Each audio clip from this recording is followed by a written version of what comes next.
청취자 여러분께서 보내주신 자료. 마이크론 테크놀로지의 2026 회계연도 1분기 실적 발표 녹취록인데요. 보통 이런 자료는 숫자만 가득해서 좀 건조하잖아요. 근데 이건 다릅니다. 와, 이건 뭐 숫자로 쓴 스릴러 같아요. 인공지능이라는 거대한 폭품이 모든 걸 집어삼키는데 그 한가운데서 벌어지는 일을 생중계하는 느낌이랄까요. 아주 정확한 비유입니다. 이번 분석의 목표는 단순히 마이크론이 돈을 많이 벌었다 이걸 화면하는 거 아니에요. 그보다는 AI라는 거대한 수요가 메모리 산업의 공급망을 어떻게 뒤흔들고 심지어 스스로를 잠식하고 있는지 그 자기 잠식 효과의 실체를 들여다보는 데 있습니다. 마이크론은 이 폭풍의 수혜자이면서 동시에 폭풍을 뚫고 항해해야 하는 선장인 셈이죠. 폭풍의 수혜자이자 그 폭풍과 싸워야 하는 선장이라 흥미로운데요. 자, 그럼 그 폭풍의 위력이 어느 정도인지 먼저 숫자부터 한번 보죠.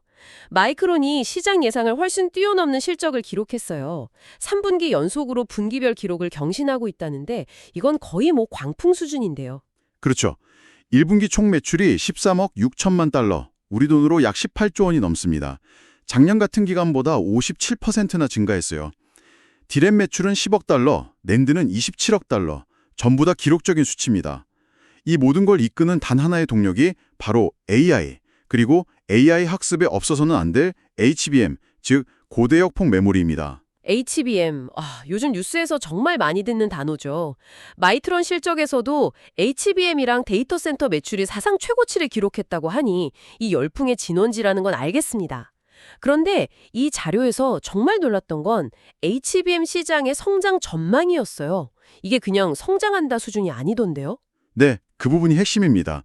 마이크론은 HBM 전체 시장 규모, 업계에서 보통 템이라고 부르죠. 네, 템. 규모인지 감도 잘 안 오는데요. 감이 안 오시는 게 당연합니다. 쉽게 비유를 해볼까요? 전 세계 모든 사람이 사는 나이키, 아디다스 같은 모든 운동화 시장을 합친 것보다도 더 큰 규모입니다. 더 충격적인 건 이 1,000억 달러라는 규모가 2024년 전체 D램 시장 규모보다도 더 크다는 사실이에요. 즉, HBM이라는 단 하나의 부품이 지금까지 메모리 시장의 주류였던 D램 전체를 능가하게 된다는 거죠. 와, 이건 그냥 시장이 커지는 게 아니라 판 자체가 바뀌는 거네요. 부품 하나가 전체 시장을 집어삼키는 셈이니까요.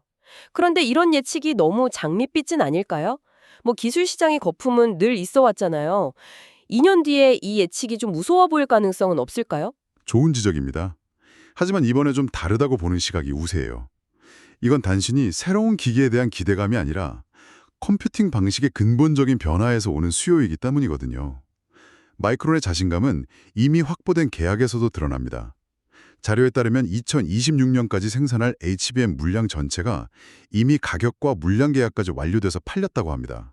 아직 만들지도 않은 2년치 물건이요? 네, 다 팔린 거죠. 만들기도 전에 완판이라니 그만큼 고객들이 필사적이라는 거군요. 마이크론이 이렇게 잘 나가는 데에는 아무래도 기술적인 우위도 있겠죠. 물론입니다.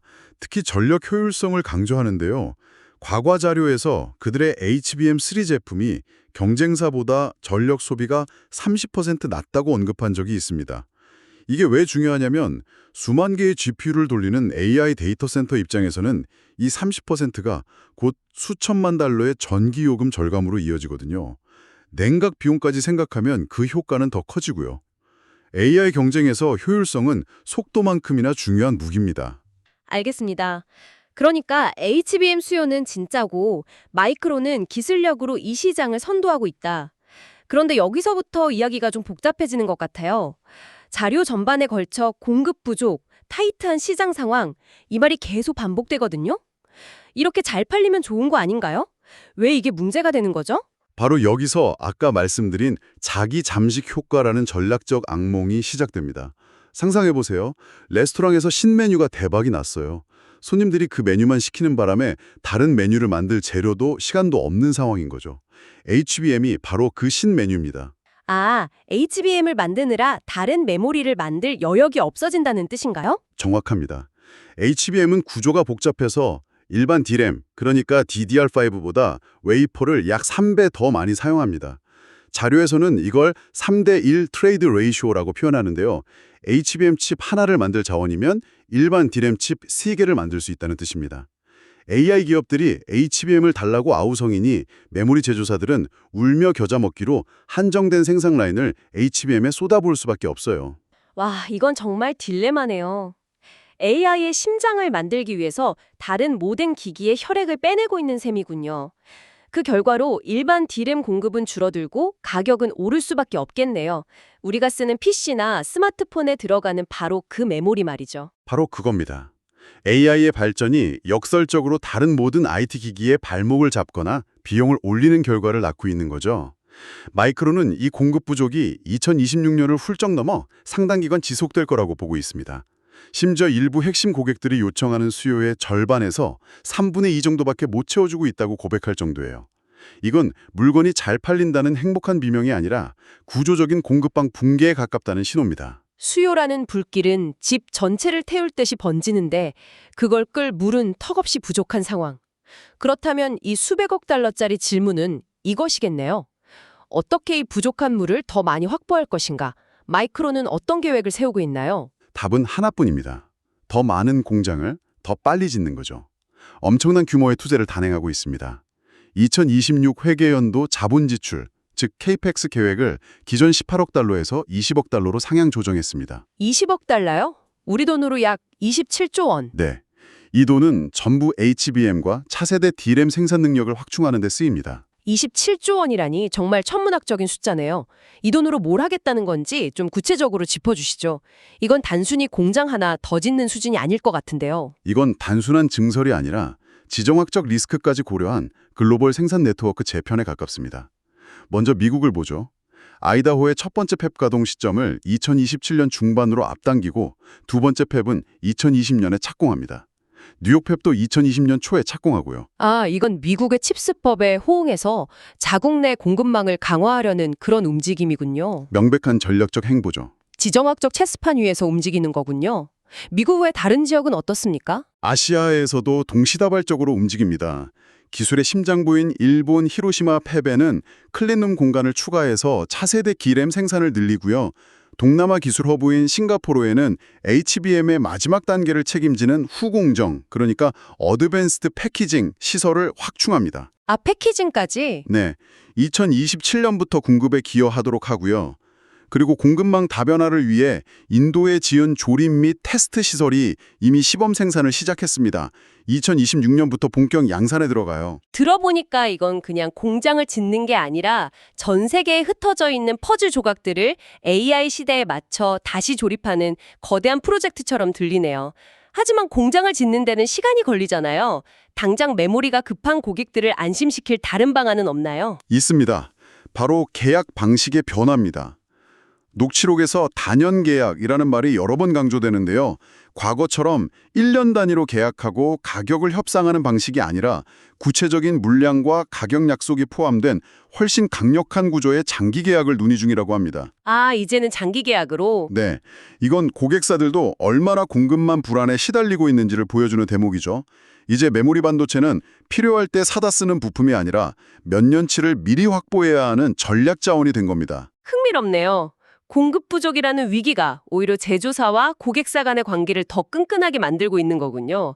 자, 그런데 지금까지의 이야기는 주로 AI 데이터 센터에 집중되어 있었습니다. 이 HBM발 공급대라는 우리가 매일 쓰는 PC나 스마트폰 같은 일반 소비자 시장에는 어떤 영향을 미치고 있나요? 그 파장이 느껴지기 시작했습니까? 이미 현실이 됐습니다. PC 시장부터 보면요. AI PC에 등장하고 기존 윈도우 10 지원 종료가 맞물리면서 PC 판매량 전망치를 상향 조정했어요. 기존에는 한 자릿수 중반대 성장을 예상했는데 이젠 후반대 성장까지 보고 있습니다. PC에서 제대로 된 AI 기능을 경험하려면 필연적으로 더 많은 메모리가 필요하기 때문이겠군요. 맞습니다. 더 많고 더 빠른 메모리가 필요하죠. 스마트폰도 마찬가지겠네요. 요즘 나오는 플래그십 폰들은 너나 할 것 없이 온디바이스 AI를 외치고 있으니까요. 그렇죠. 스마트폰에 탑재되는 D램 용량이 급격히 늘고 있습니다. 자료를 보면 12GB D램을 탑재한 플래그십 모델 비중이 1년 만에 2배 이상 증가해서 59%에 달했다고 합니다. 와우, 59%요?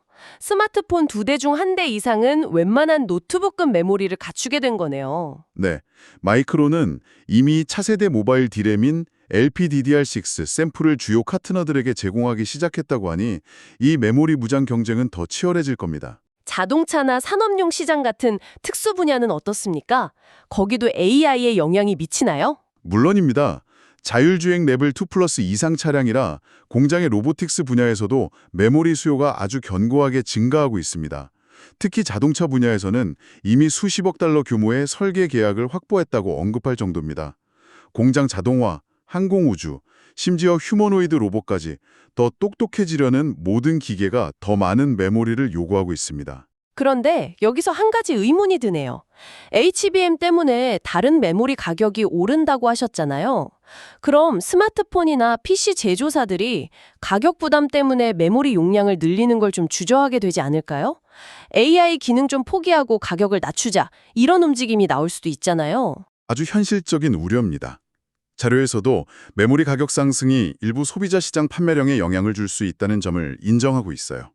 제조사들이 모델별 사양을 조정하면서 원가 부담을 줄이려 할 수도 있고요. 하지만 자료의 핵심 논지는 이겁니다. AI 경험이 미래 기술의 핵심 경쟁력이 된 이상 메모리를 줄이는 건 마치 스포츠카에 경차 엔진을 다는 것과 같다는 거죠. 아, 비유가 확실하네요. 네, 일부 판매량에 영향이 있을 순 있어도 기기당 메모리 탑재량이 늘어나는 큰 흐름 자체를 거스르기는 어렵다는 게 마이크론의 판단입니다. 오늘 분석을 정리해볼 시간이네요. 정말 거대한 변화의 소용돌이를 들여다본 기분입니다. AI 혁명은 메모리 산업을 단순한 부품 공급업에서 AI 성능을 좌우하는 핵심 산업으로 격상시켰습니다. 그 결과 전례 없는 수요 폭증과 자기 잠식이라는 구조적인 공급 부족 현상이 동시에 나타나고 있고요. 맞습니다. 그리고 마이크론은 이 기회와 위기 속에서 기술 리더십과 천문학적인 투자를 무기로 승부수를 던지고 있습니다. 기록적인 실적, 운동화 시장보다 커질 1,000억 달러 규모의 HBM 시장, 그리고 전 세계에 다시 가는 생산기지 계획이 그 증거죠. 확실한 건 공급이 수요를 따라가지 못하는 이 숨막히는 상황이 적어도 앞으로 몇 년간은 기술업계의 뉴노멀이 될 거라는 점입니다. 마지막으로 청취자 여러분께 생각해볼 만한 질문을 하나 던지며 마무리하고 싶습니다. 이 자료 후반부에 아주 흥미로운 대목이 나오거든요. 마이크론이 AI 기술의 공급자일 뿐만 아니라 스스로도 엄청난 사용자라는 점입니다. 제조 공정에서 AI를 이용해 문제 원인 분석 시간을 절반으로 줄이고 소프트웨어 코딩 팀의 생산성은 30% 이상 향상시켰다고 해요. AI 시대를 여는 핵심 부품을 만드는 회사가 내부적으로는 AI를 통해 스스로를 혁신하고 있는 완벽한 선순환 구조죠. 여기서 이런 질문을 던져볼 수 있습니다. 세상을 바꾸기 위해 만드는 도구가 역으로 그 도구를 만드는 방식 자체를 근본적으로 그리고 더 빠른 속도로 바꾸고 있다면 어떨까요? 기술 발전이 더 이상 직선적인 속도가 아니라 스스로를 가속시키는 복리곡선을 그리게 될 겁니다. 우리가 상상하는 기술 발전의 최종적인 모습은 어쩌면 생각보다 훨씬 더 가까이 와 있는지도 모르겠습니다.